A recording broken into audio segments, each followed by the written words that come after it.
buenas a todos, a todas y a todes. Bueno, bienvenidos a este nuevo encuentro de los talleres que estamos realizando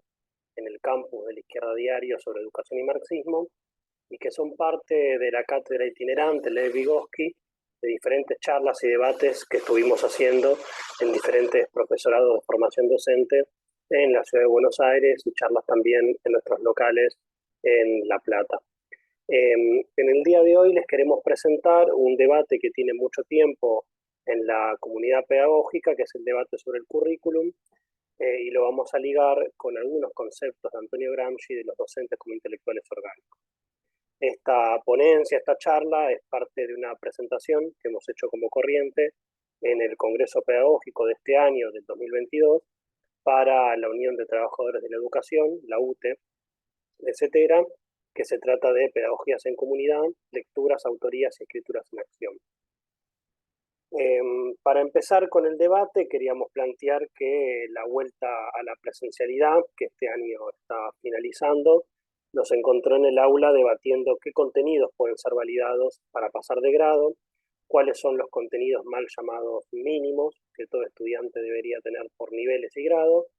Aparecen cuadernillos que envía el gobierno de la ciudad, el gobierno nacional, con diferentes propuestas de trabajo, y en el medio también aparecen las famosas evaluaciones estandarizadas que pretenden ser utilizadas para mostrar cuál es la realidad educativa. Estos contenidos y estos cuadernillos y evaluaciones no son debatidos por nosotros en el aula y en las escuelas sobre la base de las múltiples realidades escolares que vivimos por distrito, por región, por provincia, no son parte de las diferentes experiencias. Vienen desde arriba, diseñadas desde los cómodos sillones ministeriales, junto con un cúmulo de órdenes de quienes deben pasar o no de grado según diferentes indicaciones. Estos tecnócratas que hablan de lo ajeno pero nunca plantean ningún balance, ni financiero, ni pedagógico, ni de las propias políticas del propio Estado que ellos organizan. Por eso nosotros creíamos que era necesario poder abordar dos cuestiones estructurales con respecto al currículum. Por un lado, que el diseño curricular con el cual trabajamos y los contenidos allí propuestos y su forma organizativa son realizados por diferentes profesionales de la educación sobre los contornos y límites del propio Estado, que luego después nos vamos a referir más detalladamente, que es quien controla, el Estado, los contenidos posibles y acordes a los relatos oficiales y las necesidades del propio sistema capitalista. Desde una versión revisionista sobre la historia argentina hasta calendarios escolares, pasando por contenidos mínimos, por ejemplo, en el área de las prácticas de la matemática, hasta qué textos de literatura se deben leer. Los cambios de contenido, su propia secuenciación u otras cuestiones, no son elaborados por las experiencias desde el aula, sino que vienen directamente desde arriba. Es decir, no somos nosotros los y las docentes desde abajo y hacia arriba, con la experiencia áulica que tenemos en comunidad, quienes construimos los contenidos.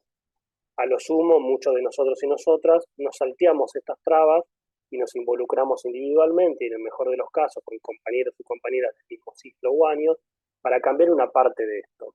¿Surge en consulta de los ministerios? ¿Pide nuestra opinión? Bueno, para nada sabemos que es así. Por el otro lado, queremos remarcar que la organización escolar es vertical, que desde un ministerio nacional, sin escuelas a cargo por la propia herencia de las leyes del menemismo de los 90, o un ministerio distrital, pasando por una tanda de burócratas y tecnócratas como supervisores, diferentes programas escolares y directivos, hasta llegar al maestro de grado o al profesor, y por su intermedio al estudiante, y ambos puntos se entrelazan unos con otros. Y hay que profundizar que estamos hablando que no existe un solo sistema educativo argentino, único y centralizado, sino que estamos ante una disgregación. Son 24 sistemas educativos diferentes, como herencia de las leyes educativas de la última dictadura militar que el menemismo profundizó, y que a lo largo de estos años ningún gobierno cambió de fondo. Para profundizar podemos partir de la definición que realiza un docente como Nano Balbo, que es un maestro detenido desaparecido, militante de Aten Neuquén y discípulo de Paulo Freire, que entrevistamos muchas veces en la Izquierda Diario desde Neuquén, lo pueden ver en nuestro sitio, quien plantea lo siguiente. Nano Balbo dice: las políticas educativas se vienen prolongando más allá de los maquillajes, la cuestión de fondo sigue siendo la misma, el neoliberalismo que empezó con la dictadura y que todavía sobrevive, dio vuelta a la ecuación fundamental de la educación.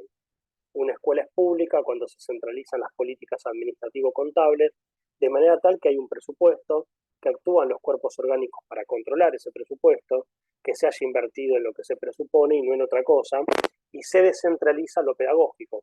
porque cada alumno tiene un punto de partida distinto, porque tiene una raíz distinta, y las condiciones del sujeto que aprende son determinantes, y en esa descentralización, partiendo de lugares distintos, todos los chicos que egresan al sistema educativo tienen un nivel más o menos parecido. No vamos a decir lo mismo, pero por lo menos tienen más posibilidades. El neoliberalismo, ¿qué hizo? Dice Nano Balbo. Dio vuelta a esta ecuación, centralizó lo pedagógico en un ministerio sin escuelas, sin conflictos, y descentralizó lo administrativo contable. Entonces hoy entre maestros y maestras tenemos que andar administrando la escuela, el comedor, y pedagógicamente se distribuye lo mismo entre desiguales. Y esto es profundamente injusto, dice Nano Balbo. En este sentido, creemos que lo que se profundiza año a año es la matriz neoliberal en una educación cada vez más fuerte, una tajante profunda división entre quienes digitan y estudian y organizan los contenidos y quienes lo implementamos y quienes lo implementan. Esta división del trabajo manual intelectual, donde los docentes somos meros implementadores de programas, de evaluaciones, de contenidos, de cuadernillos, como si fuésemos facilitadores, es la forma que encuentra el propio Estado de dirigir lo que se dice en el aula. Esta división del trabajo manual intelectual suele conducir a los docentes a enseñar desde un enfoque meramente ejecutivo, ponderando la construcción eficiente de sus clases por sobre otros aspectos que hacen a la enseñanza y el aprendizaje. La abrumadora cotidianidad de la escuela nos dirige hacia hacer una selección, como pueden ser de los recursos didácticos a utilizar, en su mayoría digitados por el Ministerio y editoriales varias. Y acá entra la discusión del currículum. Y la relación con las pedagogías críticas que se han planteado muchas veces, críticas y diferentes balances a lo que son los currículos. Son variados las y los autores que tomaron este debate que representa política, económica y pedagógicamente el currículum para la educación. Las pedagogías críticas y sobre todo aquellos que se desprenden de ellas se mueven en un mundo poroso entre el postestructuralismo, es decir, donde todo está determinado en última instancia en la educación por la ideología dominante, y la teoría de la reproducción con salidas de tipo democráticas o contrahegemónicas, como ellos mismos dicen, dentro de los propios límites o sin romper los límites del propio capital. Todas le dan un valor extra muy importante al docente como intelectual orgánico o transformador, depende del autor que los nombre, dejando de lado un rol de un sujeto neutro sin posibilidad de cuestionar o transformarlo. Esto es muy importante. Por ejemplo, para un primer autor, Antonio Giroux, que es muy importante, uno de los fundadores de la pedagogía crítica junto con Peter McLaren y otros,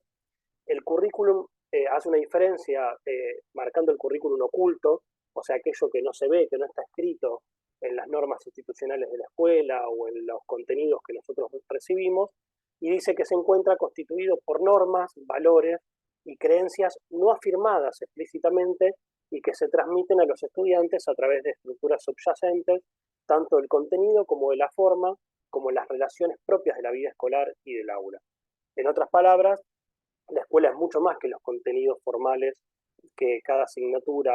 establece y las herramientas didácticas empleadas por los maestros y profesores para transmitir dichos contenidos.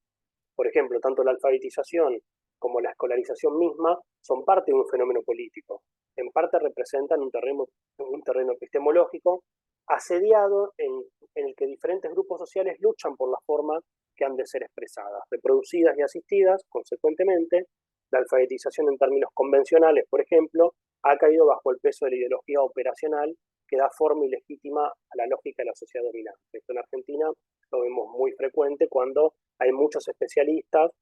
más que nada de la derecha o del sector empresarial, que piden por otro tipo de alfabetización basado meramente en una cuestión técnica. Por otra parte, tenemos, bueno, recién hablábamos de Giroux, uno de los grandes pedagogos críticos.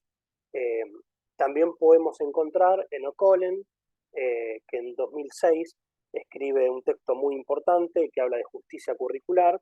y dice que en la década de los 90, bueno, el propio O'Connell ofreció una aproximación a dicho concepto, en la cual destacaba que la generación de culturas contrahegemónicas a favor de los menos favorecidos, con frecuencia marginados o excluidos en los sistemas educativos y por ende los sistemas sociales y de participación democrática. Para O'Connell, La justicia curricular, o sea, haciendo la misma denuncia que hacía Giroux sobre los contenidos y cómo se reproducen, para O'Connell la justicia curricular se materializa cuando los temas y contenidos se abordan desde otra posición, de la posición de los menos favorecidos. Esto significa, por ejemplo, O'Connell lo decía, plantear los temas económicos de la situación de los pobres y no de los ricos, establecer las cuestiones de género, que O'Connell lo va a desarrollar muchísimo, se va a especializar, desde la posición de las mujeres, por ejemplo,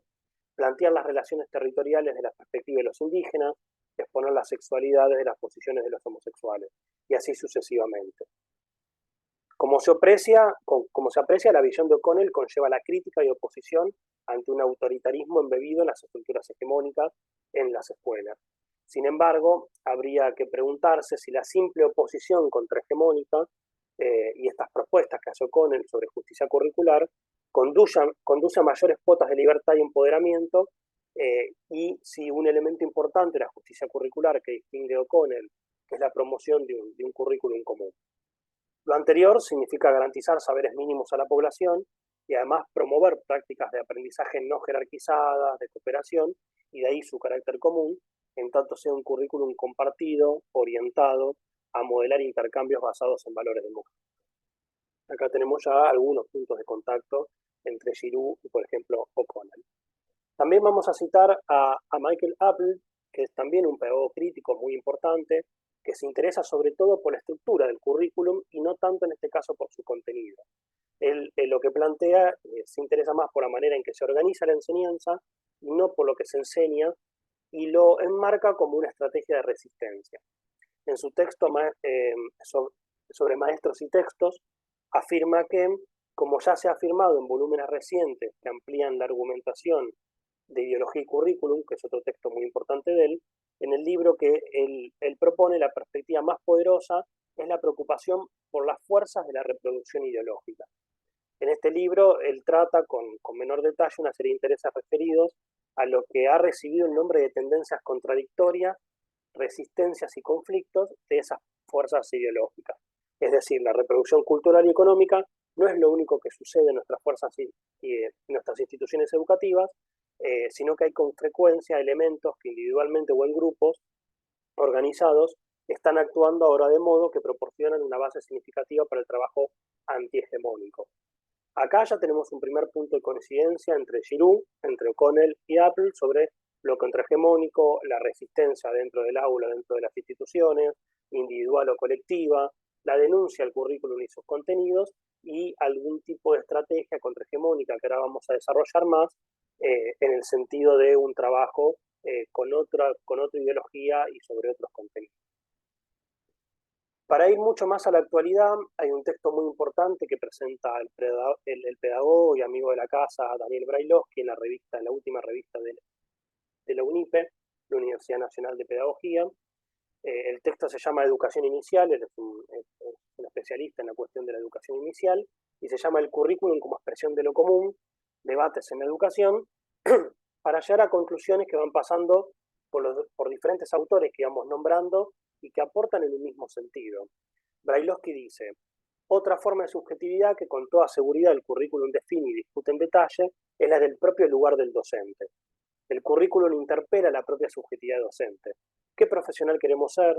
¿Cómo definimos ese lugar? Hecho de una serie de estatutos formales, sí, pero también de cuerpos, palabras y gestos. El currículum, como voz del Estado y lo público históricamente, ha planteado y plantea miradas en torno a los docentes que, implícita o explícitamente, definen qué se espera de su quehacer, cómo se los concibe o qué lugar deberían ocupar. Un docente mero reproductor de aquello que se prescribe en un currículum como guía práctica pensada por especialistas, y de allí que el docente espere que le bajen normativas que dirijan sus prácticas, o un docente que, como agente de lo público, dice Brailovsky, asuma la colectividad de la tarea en la que se dé lugar a la iniciativa para redefinir y recrear prescripciones curriculares que habiliten situaciones contextualizadas que permitan la aparición de un sujeto y un aprendizaje. Bueno, estas preguntas son muy parecidas también a las que se hacían los diferentes autores que nosotros estábamos tomando recién. Porque todos estos autores, y como tantos otros y otras que tomaron la discusión del currículum, debaten los conceptos del currículum desde diferentes ópticas, con algunos puntos de contacto, en relación a quienes elaboran el currículum, con qué intereses y qué luchas ideológicas y políticas se pueden dar. Acá ya vamos desmenuzando que aparecen unos primeros conceptos gramscianos sobre la cuestión de la hegemonía y la contrahegemonía, o con el Apple, o el rol de los docentes como intelectuales transformador, democráticos, va a decir Giroux, y la relación con el currículum y la ideología dominante y el Estado, y también son eje de los diferentes autores que, además de la descripción de los problemas, proponen propuestas democráticas. Ahora vamos a debatir con ellos y con alguna de estas propuestas, o contrahegemónicas para el rol docente, sacándolos de un lugar como mero reproductor. Es decir, si bien tienen una denuncia estructural al sistema educativo y al sistema dominante, lo sacan al docente en lugar de mero reproductor y lo ponen en una situación de resistencias e ideologías contrahegemónicas. Antes de pasar directamente al debate sobre estas estrategias, eh, creo que hay que utilizar algunos conceptos gramscianos para poder explicar más a fondo qué es la escuela hoy, para de ahí definir también una estrategia en el aula, en la sociedad y de cambio social revolucionario. Para abordar y subvertir esta división entre escuela, hegemonía, que es un concepto que aparece en varios autores, y estado integral, que es un concepto muy importante de Gramsci, que ahora vamos a desmenuzar, hay que tomar en primer lugar el carácter de clase del propio Estado, que es quien digita los contenidos y le impone un perfil, unos contenidos a la educación. Es decir, clarificar cuál es la clase social que tiene el poder del Estado y qué intereses tiene, qué valores, qué creencias, qué contenidos, qué relato de la historia, para impartir en educación, que van desde una educación, hoy podemos decir, atado a los organismos de créditos internacionales, como es el Fondo Monetario Internacional, donde el gobierno nacional de Alberto Fernández, de Cristina Fernández de Kirchner y de Sergio Massa, hoy, o a los grandes intereses, las patronales, o una educación completamente mercado y financiera, quizás como conocemos más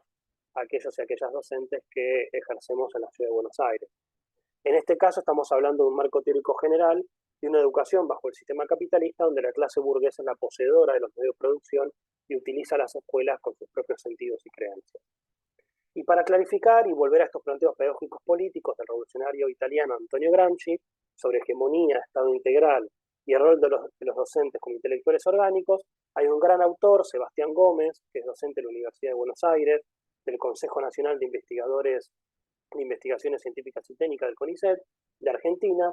que plantea en un texto muy corto y muy profundo que se llama Intelectuales, Hegemonía y Educación en los cuadernos de la cárcel, una relectura a partir de los nuevos estudios filológicos y hermenéuticos sobre Antonio Gramsci, y Sebastián Gómez plantea lo siguiente. Como se planteó, a lo largo de 1930, Gramsci desarrolla la categoría de intelectuales en paralelo a su noción de Estado integral, es decir, comprende a los intelectuales como funcionarios de un Estado que abarca a la sociedad civil y a la sociedad política. Estas reflexiones se encuentran ya a su profundización en el cuaderno 4, en noviembre de 1930,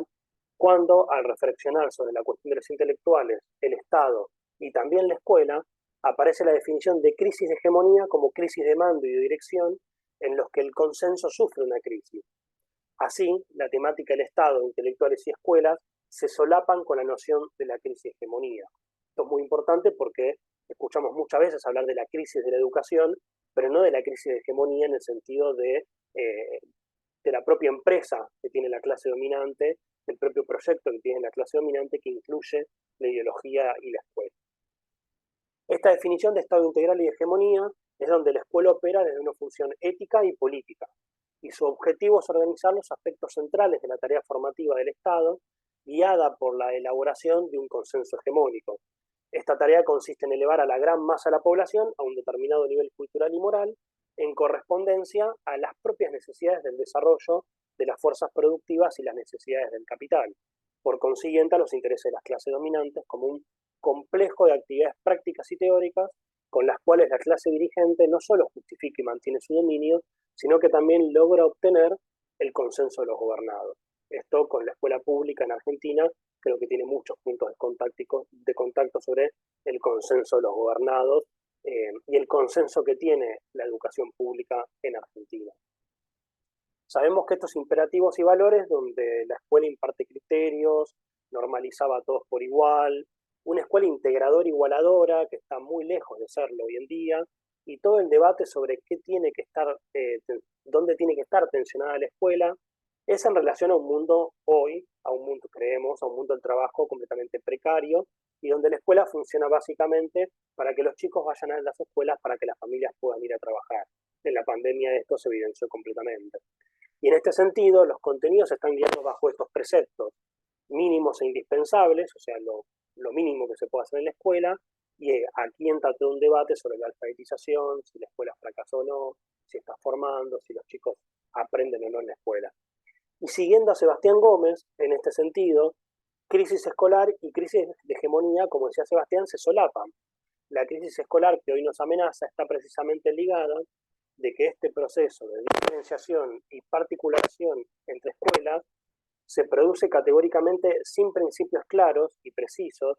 sin un plan bien estudiado, conscientemente establecido, donde la crisis del programa, si se quiere, del currículum y de la organización escolar, o sea, la orientación general de una política de formación de los modernos cuadros intelectuales para la propia burguesía, es en parte un aspecto y una complicación de la propia crisis orgánica que es más amplia y general. Si bien podemos tener diferentes métodos para medir esta crisis, son varias las puntas de donde tirar de este debate. Por ejemplo, hay estadísticas que dicen que en los secundarios estatales solo se gradúa el 36% de los alumnos y en privados un 63%, que solo el 16% de los estudiantes terminan el secundario en el tiempo previsto y con conocimientos que se pueden acercar a una categoría de satisfactorios, por decirlo de alguna manera, en lengua y matemáticas. En Argentina, otra de las estadísticas dice que el 72% de los estudiantes secundarios le van mal en varias asignaturas como en matemática, y donde la falta, por ejemplo, de sala de 3 en el nivel inicial impacta en el rendimiento escolar y profundiza la desigualdad. Esto, entre otras estadísticas que podemos encontrar. Y acá entra una discusión de qué hacemos los docentes, ¿no? Y también siguiendo a Sebastián Gómez y planteando las teorías que el propio Gramsci desarrolla de la función de los intelectuales orgánicos, yo me voy a centrar en los docentes, pero cabe aclarar que Gramsci lo habla para el conjunto de la población y centralmente la clase trabajadora. Creemos que esta crisis la tenemos que abordar. ¿Son las recetas de los ministerios de educación, como decíamos antes, o las provincias los que tienen la respuesta? Bueno, claramente no, son parte del problema. La situación social en la que se encuentran nuestros estudiantes tiene una relación directa con los contenidos y las formas de abordarlo. Hoy sabemos que la situación del capitalismo es muy diferente a la conocida y pensada por Gramsci, o incluso por Giroux, por O'Connell, y por tanto el rol de la escuela, por Apple, pero por lo tanto el rol de la escuela también fue cambiando de aspecto acorde a las necesidades del propio capital y al propio estadio de desarrollo de las fuerzas productivas, que es una escuela cada vez más transformada por los organismos de créditos internacionales, como decíamos, como el FMI, el Banco Mundial o la OCDE, donde los gobiernos la consideran cada vez como un depósito para que sus familias tengan y puedan ir a trabajar en horarios extensos, garantizando un gran ahorro a los capitalistas en las tareas de cuidado y de crianza.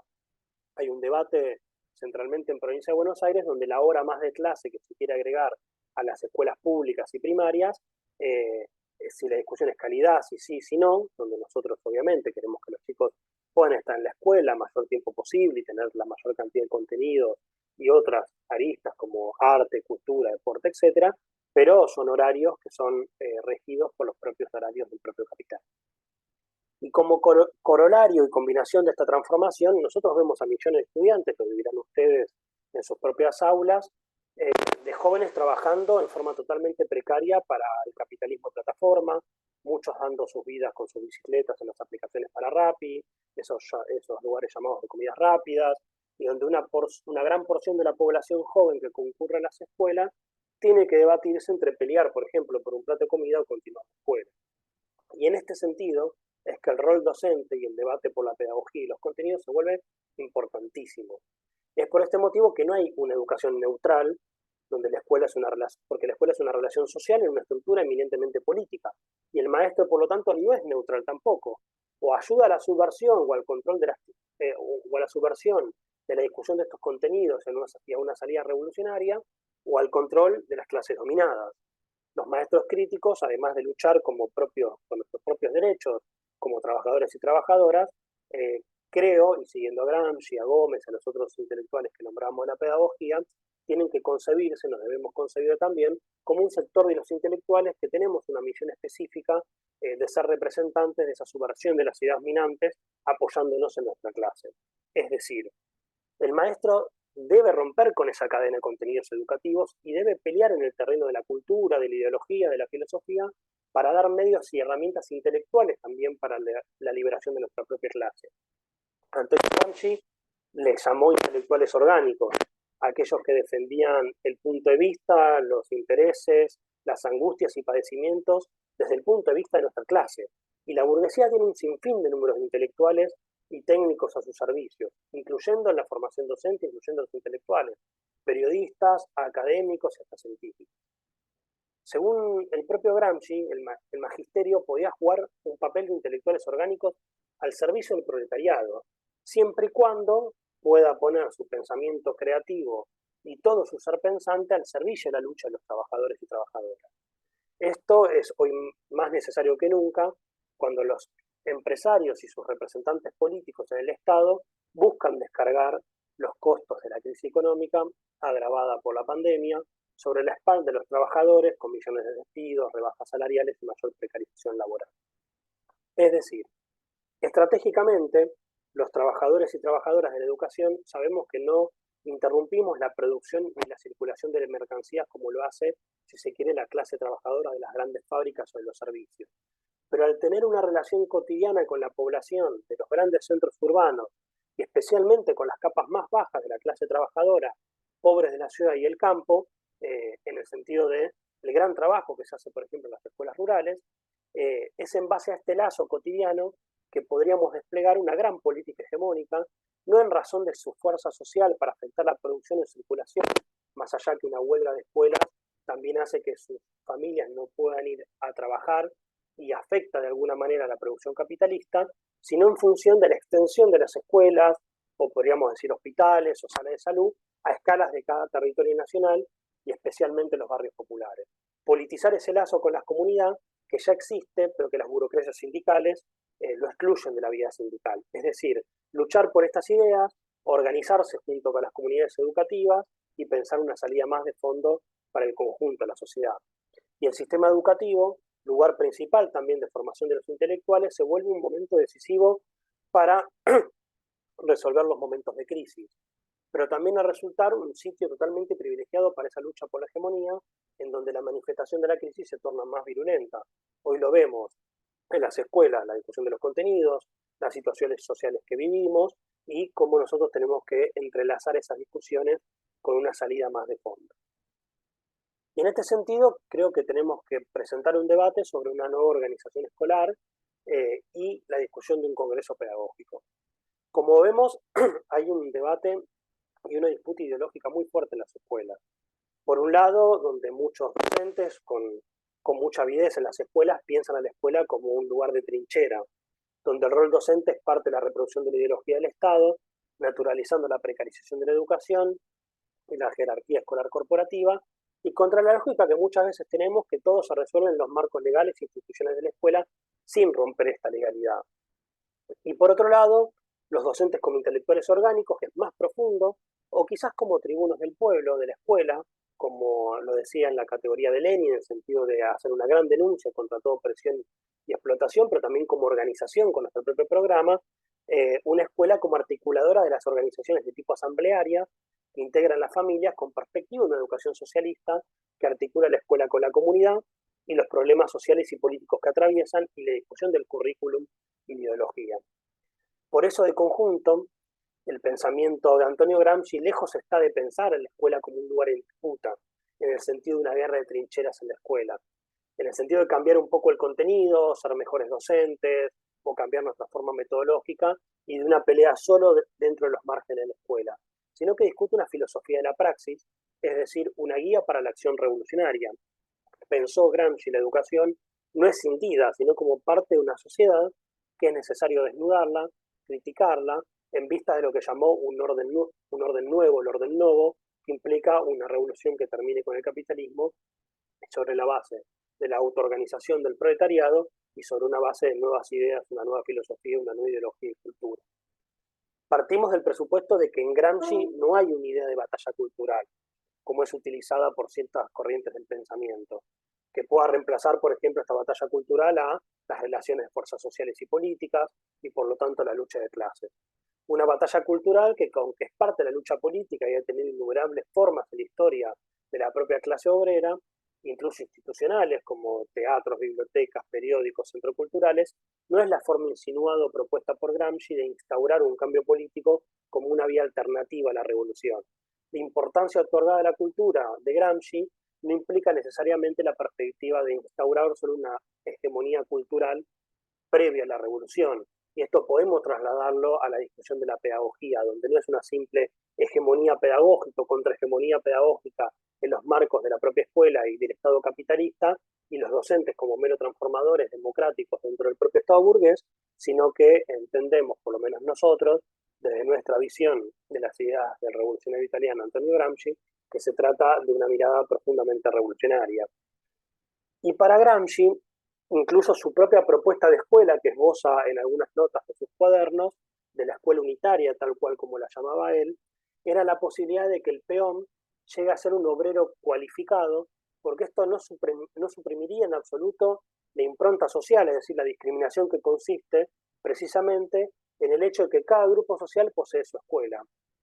Una escuela para que no sea socialmente cuantificada o discriminante, que debe educar de tal modo que todo ciudadano llegue a ser gobernante, decía Gramsci, es decir, dirigente de su clase. Y esta división por escuelas hoy la vemos muy patente en Argentina. Uno puede tener una escuela ligada al mercado financiero, como en la ciudad de Buenos Aires, con las ACAP, que son las pasantías gratuitas que se hacen muchas veces en bancos, como el Banco Santander, que es uno de los grandes jugadores de capitales durante la era de Macri, o la vemos con las escuelas más del campo, ligada a la formación sobre el extractivismo y la utilización de los recursos naturales. Lo vemos en el toyotismo y educación, que hemos charlado en varias de las clases que están subidas a este campus y que invitamos a ver, sobre las declaraciones del gerente de Toyota, de la necesidad de tener una obra de mano precarizada y calificada, le llama él, para la precarización en su propia planta, es decir, una escuela de esa división. La escuela unitaria que propone Gramsci es una escuela que está ligada a la experiencia que él mismo hizo en la Revolución Rusa y que, si uno puede leer el nuevo libro que hemos sacado, Ediciones IPS, sobre Lev Vygotsky, que estamos recuperando sus obras con un prólogo de Juan Duarte y Pablo Minini, en su último texto, La transformación socialista del hombre, Vygotsky habla de toda la experiencia revolucionaria y educativa, pedagógica, del Estado obrero, de la primera revolución obrera triunfante en Rusia, tiene mucho de esta escuela unitaria que luego va a plantear Gramsci. Nosotros creemos que en perspectiva, o sea, estamos en el marco de una discusión de, obviamente, caracterización del Estado burgués para discutir con estas corrientes que hablan de una contrahegemonía, y también en perspectiva hay una discusión estratégica. Nosotros creemos que tenemos que pelear por una organización democrática de las escuelas en asamblea, junto a las familias, estudiantes y todos los demás trabajadores de la educación, como los auxiliares o las trabajadoras de la cocina, donde podemos debatir otra perspectiva educativa, diferente a la que estos gobiernos pretenden imponer. Otro modo de trabajo en las escuelas que cuestione los contenidos. Tenemos que cuestionar el currículum y el carácter de clase de la educación. Y tenemos que discutir una educación que sea creativa, colectiva, liberadora, coordinando tareas, trabajando en parejas pedagógicas, donde se pueda rotar, por ejemplo, la asignación de tareas entre los propios maestros y maestras, y hasta también, ¿por qué no?, nosotros podemos plantear ejercer la elección directa en asamblea de los equipos de conducción, y creemos que hay que organizarnos para defender esta perspectiva, que es clave para conquistarla, y también para discutir la cuestión del currículum y la ideología dominante en las escuelas. Se hace necesario discutir a fondo la educación. Y en este sentido, estas mismas charlas, este campus, las cátedras itinerantes de Vygotsky, pretenden que las y los docentes pasemos a la ofensiva con esta discusión, que donde tenemos que hablar de pedagogía, tenemos que discutir qué educación queremos, y desde allí nuestras condiciones de trabajo. Desde todas las organizaciones a las que pertenecemos, agrupamientos de diferentes partes del país, sindicatos, seccionales recuperadas, junto con el movimiento estudiantil y las familias, y tenemos que plantear estos debates y podemos pelear, dejo planteada una idea, por un congreso pedagógico que pueda hacer un informe de qué educación tenemos hoy, al servicio de quién y de qué intereses, y proponga una salida para los verdaderos intereses de las grandes mayorías. Un congreso pedagógico construido de abajo hacia arriba, contra el Estado, y contra la burocracia sindical, que son aparatos ideológicos propios del propio Estado, incluso los sindicatos, y que funcionan como ministros sin cartera de los gobiernos, perdiendo su total independencia política y transmitiendo la misma ideología y el mismo currículum que el Estado quiere transmitir a las propias escuelas. Plantear un congreso pedagógico que pueda discutir el contexto en el que educamos y aprendemos, de pedagogía, de didáctica, de alfabetización escrita y digital, de los millones de niños, niñas y adolescentes, en un país donde estos niños, niñas y adolescentes, el 65% son pobres, que haya tanto espacio en los diarios, asegurando que el gran fracaso del sistema educativo es un método o la extensión de una jornada de una hora es más que reduccionista, es negar la realidad y negar todas estas discusiones. Un congreso que tenga como norte discutir que la plata se está yendo al Fondo Monetario Internacional en una deuda ilegal, ilegítima y fraudulenta, que sea destinada, un congreso que piense que esa deuda puede ser destinada a aumentar el presupuesto educativo en forma inmediata, la nacionalización de un sistema educativo fragmentado en 24 diferentes sistemas, como decíamos al inicio, que es la principal herencia de la dictadura y el menemismo, y donde se pueda centralizar lo económico y lo financiero, pero que no se proponga solo analizar un congreso pedagógico, que se proponga organizarnos, movilizarnos para transformar, con un plan de construcción de escuelas en todo el país, que los docentes y las docentes puedan trabajar en un solo cargo que nos permita vivir, planificar, corregir, y todas las tareas pedagógicas y administrativas, que nos podamos formar, y en este debate creemos que tenemos algunas propuestas que pueden estar buenas para poder abrir este debate. Es decir, en primer lugar, nosotros estamos planteando que tal como lo piensa Gramsci y tal como lo piensa Vygotsky, y si los docentes somos intelectuales orgánicos en el sentido que podemos hacer esta discusión sobre la ideología dominante, también el rol de los intelectuales orgánicos o de los tribunos del pueblo, como decía Lenin, no es solo una guerra de trincheras, sino que también es la organización y la construcción de nuestro propio partido, también está en el pensamiento de Lev Vygotsky estas ideas, de nuestro propio partido, que pueda realmente ser un puntapié para la organización de millones de familias trabajadoras, donde las escuelas podemos jugar un rol muy importante. Y aquí hay experiencias que podemos tomar en cuenta, como hacer colectivo estos cambios curriculares que son individuales muchas veces en las aulas, poder debatirlos colectivamente, poder transformar en las escuelas, llevar otros debates, etcétera. La cuestión del extractivismo, la cuestión de las problemáticas ambientales, por ejemplo, que darían origen a esa discusión de O'Connell de justicia curricular, pero unidos al movimiento ambiental, unidos a la movilización de las y los trabajadores. Pensar, por ejemplo, nuevas formas de organización escolar, como de la asamblea del aula,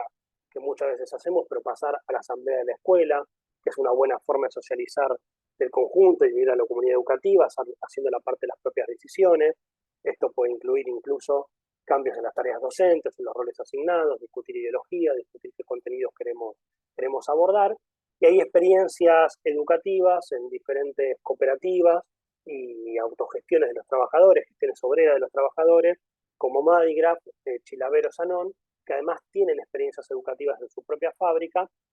y, si se quiere, está más unida a ese pensamiento donde la clase obrera también construye sus propias instituciones educativas, en sus lugares de trabajo, en su unidad productiva, y discuten en la propia experiencia de la autogestión, de la desalienación del trabajo capitalista, de un trabajo cooperativo y solidario. Ahí entra el mundo de la escuela, ahí entra la escuela, incluso para aprender el propio sistema productivo bajo otras bases de cooperación, de solidaridad, y que puedan realmente pensarse como un salto de calidad en la propia producción. Es decir, que los estudiantes mismos puedan pensar el conjunto del sistema productivo, cómo aprovecharlo, cómo usar el máximo nivel de tecnología. Bueno, entre otras bibliografías que hemos consultado para esta ponencia, para este taller, están las conversaciones con Nano Balbo en el Izquierda Diario, que los invito a leer, lo vamos a poner abajo de este video. El texto de Sebastián Gómez, de Intelectuales, Hegemonía y Educación en los Cuadernos de la Cárcel, que es muy importante. Docentes intelectuales de Giroux, la educación inicial y el currículum como expresión de lo común de Brailovsky, Escuela y Justicia Social de O'Connell, Ideología y Currículum de Apple, y una nota que hicimos con mi compañera Virginia Pescarmona sobre Antonio Gramsci y una educación desde una perspectiva revolucionaria para el suplemento Ideas de Izquierda. Bueno, espero que les haya gustado esta charla para seguir debatiendo están los diferentes videos de las diferentes charlas más arriba en el propio campus y vamos a ir agregando y subiendo otras charlas. Bueno, gracias a todos, un saludo.